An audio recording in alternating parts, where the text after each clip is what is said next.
Hello dear students, how are you. मैं Vipin Mishra maths की पाठशाला में आपका हार्दिक स्वागत और अभिनंदन करता हूं।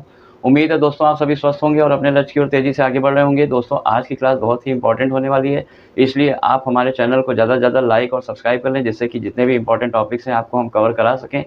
तो दोस्तों आज की क्लास बहुत ही इंपॉर्टेंट टॉपिक पर है, रे ऑप्टिक्स। चलिए स्टार्ट करते हैं हम लोग दोस्तों। Ray optics. तो रे ऑप्टिक्स में refraction of light. What is refraction? जब कोई लाइट रे एक मीडियम से दूसरे मीडियम में जाती है, when a light ray passes from one medium to another it deviates from its path. It deviates from its path. जैसे कोई स्टूडेंट अपने घर पर होता है, इधर उधर तेजी से भागता रहता है, वही स्कूल जाता है तो देखिए निगाहें झुकाकर धीमे धीमे छोटे कदमों से चलता है, क्योंकि वहाँ पर सर लोगों की निगाहें पड़ती रहती हैं, डांट डपट पड़ती रहती है, अनुशासन ज़्यादा रहता है। तो उसी तरह से जब कोई भी लाइट रे एक मीडियम से दूसरे मीडियम में जाती है तो वो अपने रास्ते से मुड़ जाती है। इसी घटना को हम क्या कहते हैं? अपवर्तन। प्रकाश का अपवर्तन। कोई भी प्रकाश किरण जब एक माध्यम से दूसरे माध्यम में जाएगी तो अपने मार्ग से विचलित हो जाएगी, मुड़ जाएगी। इस घटना को हम क्या कहते हैं? अपवर्तन। जो प्रकाश किरण ये अपवर्तक तल है, ये अपवर्तक तल है जेड जेड डैश। यहाँ पी क्यू इंसिडेंट रे है, क्यू पॉइंट ऑफ इंसिडेंस है, ये एन जो है क्यू एन ये नॉर्मल है, अभिलंब है। किसी अपवर्तक तल पर ये अभिलंब है, लंबवत रेखा।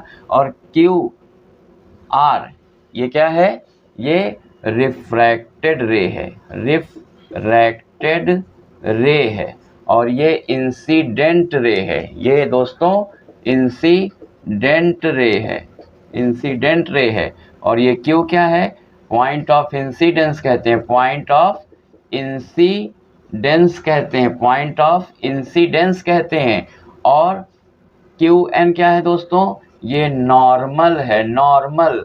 जब इंसिडेंट रे और नॉर्मल के बीच जो एंगल बना है आई, उसको कहते हैं angle of incidence, angle of incidence, angle of incidence. और रिफ्रैक्टेड रे और नॉर्मल के बीच जो दोस्तों एंगल बना है वो है angle of refraction, angle of refraction, angle of refraction, refraction.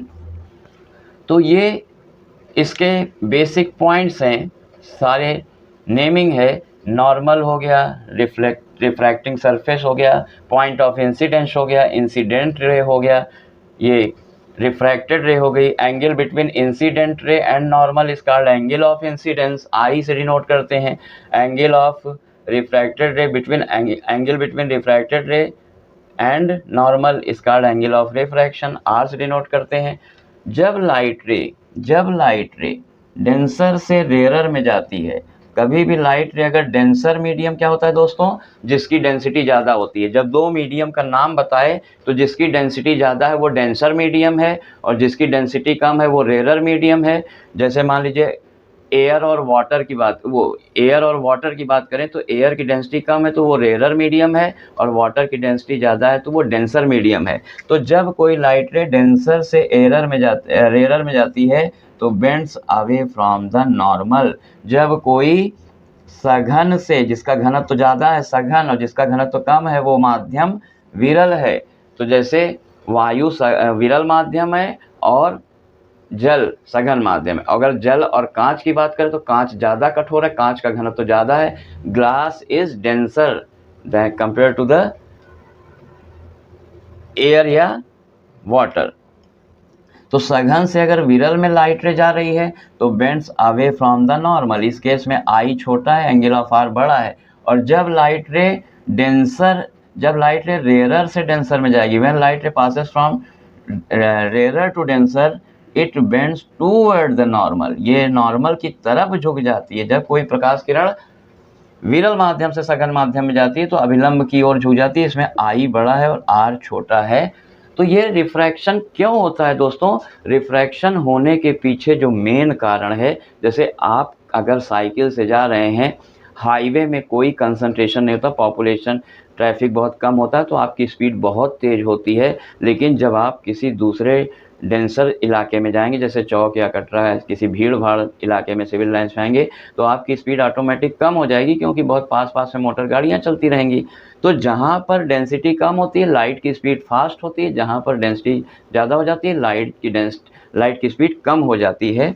तो ये रीज़न होता है कि when light passes from one medium to another medium, speed is changed, wavelength speed change हो जाएगा, wavelength lambda is also changed, but frequency, ये speed और wavelength क्या होंगे, दोनों चेंज होंगे, but frequency never changes, frequency new कभी change नहीं होती है। मीडियम बदलने पर स्पीड बदल जाता है और वेवलेंथ बदल जाती है, लेकिन फ्रीक्वेंसी कभी नहीं बदलती है। स्पीड एयर में स्पीड क्या होती है, या वैक्यूम में 3 × 10⁸ मीटर पर सेकेंड, और जब ये किसी दूसरे मीडियम में जाएगी, डेंसर मीडियम में, तो लाइट की स्पीड जो वैक्यूम में उससे कम हो जाएगी। जितना ज़्यादा डेंसिटी होगा, जितना हार्ड होगा, उतनी ही स्पीड कम होती जाएगी। अब दोस्तों आगे देखते हैं लॉज ऑफ रिफ्रैक्शन में 2 लॉ होते हैं। जैसे लॉज ऑफ रिफ्लेक्शन है, रिफ्लेक्शन के लॉज हैं, वैसे ही मिलते जुलते लॉज ऑफ रिफ्रैक्शन है। तो पहला लॉ तो यही कहता है कि the incident ray, the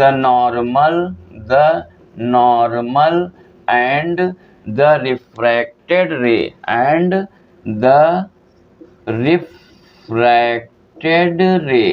all lie on a same plane,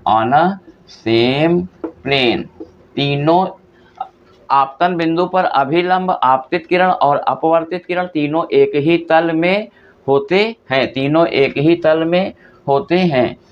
जैसे ये नॉर्मल है, ये अपवर्तक तल है, यहाँ से कोई प्रकाश किरण आई, आपतित हुई, तो वो उसी प्लेन पर या तो बेंड्स टूवर्ड द नॉर्मल या तो bends away from the normal, लेकिन रहेंगे एक ही प्लेन पर। और दूसरा लॉ क्या कहता है दोस्तों, दूसरा लॉ कहता है कि स्नेल्स लॉ भी कहते हैं, दूसरे को हम लोग स्नेल्स लॉ भी कहते हैं, स्नेल्स लॉ।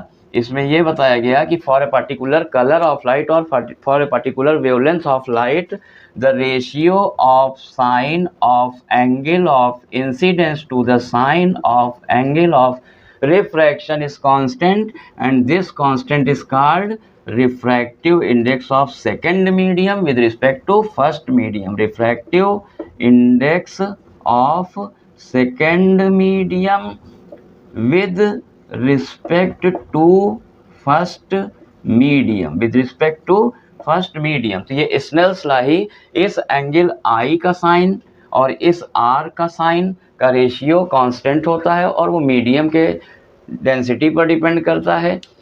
रेयर से डेंसर में जाएगा, डेंसर मीडियम की रिफ्रैक्टिव इंडेक्स 1 से बड़ा हो जाता है, और अगर डेंसर से रेयर में जाता है तो डेंसर से रेयर के रिस्पेक्ट में डेंसर का रिफ्रैक्टिव इंडेक्स ग्रेटर देन 1 होता है, एयर का रिफ्रैक्टिव इंडेक्स 1 होता है, और डेंसर के रिस्पेक्ट में रेयर मीडियम का रिफ्रैक्टिव इंडेक्स 1 से छोटा होता है। जैसे ये दोनों याद रखिए, एयर के रिस्पेक्ट में ग्लास का रिफ्रैक्टिव इंडेक्स 1.5 या 3/2 है, जो कि 1 से बड़ा है, क्योंकि एयर रेयर है और ग्लास डेंसर है। एयर के रिस्पेक्ट में डेंसर का रिफ्रैक्टिव इंडेक्स ग्रेटर देन 1 होता है, लेकिन अगर इसी को हम पलट दें ग्लास के रिस्पेक्ट में एयर का, तो वो हो जाएगा 2/3, जो कि 1 से लेस हो जाता है। इसी तरह दोस्तों एयर के रिस्पेक्ट में वाटर का रिफ्रैक्टिव इंडेक्स 4/3 है, जो कि ग्रेटर देन 1 है, तो वाटर के रिस्पेक्ट में एयर का रिफ्रैक्टिव इंडेक्स 3/4 हो जाएगा, जो कि लेस देन 1 हो जाएगा। तो मीडियम पलटने पर रिफ्रैक्टिव इंडेक्स पलट क्यों जाता है, इसके लिए हम लोग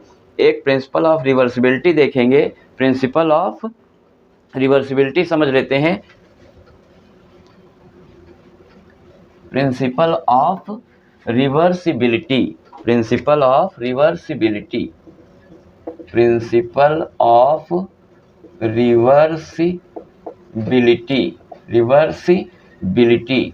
मान लीजिए कि बच्चों यहाँ पर ये कोई रिफ्रैक्टिंग सरफेस है, ये नॉर्मल है, ये फर्स्ट मीडियम, ये सेकेंड मीडियम, जब कोई लाइट रे रेयर से डेंसर में जाएगा तो बेंड्स टूवर्ड द नॉर्मल हो जाएगा, angle of incidence I, angle of refraction R है। तो जब हम 1 से 2 पर लगाएंगे स्नेल्स लॉ तो लिखेंगे 1 and 2 equals to sine I upon sine R. अगर हम मीडियम बदल दें तो हम दूसरे मीडियम में आके आर एंगल पे लाइट इंसिडेंट करेंगे। तो अभी ये रेयरर से डेंसर में आ रही थी, अब जब हम मीडियम पलटेंगे तो डेंसर से रेयरर में जाएगी। तो जिस रास्ते से ये आई थी उसी रास्ते को वापस रिट्रेस करेगी, मतलब उसी रास्ते से लौटेगी। तो आने में sine I upon sine R 1 and 2 था, और जाने में जब रिवर्स होगी तब ये लगेगा 2 and 1 equals to sine R upon sine I और आर पलट गया, मीडियम पलट गया। दोनों को दोस्तों मल्टीप्लाई कर देंगे तो 1 and 2 into 2 and 1 sine I cut जाएगा, साइन आर कट जाएगा, आंसर आ जाएगा 1। तो दोस्तों आज की क्लास हम लोग यहीं पर फिनिश करते हैं। Thank you, have a nice day.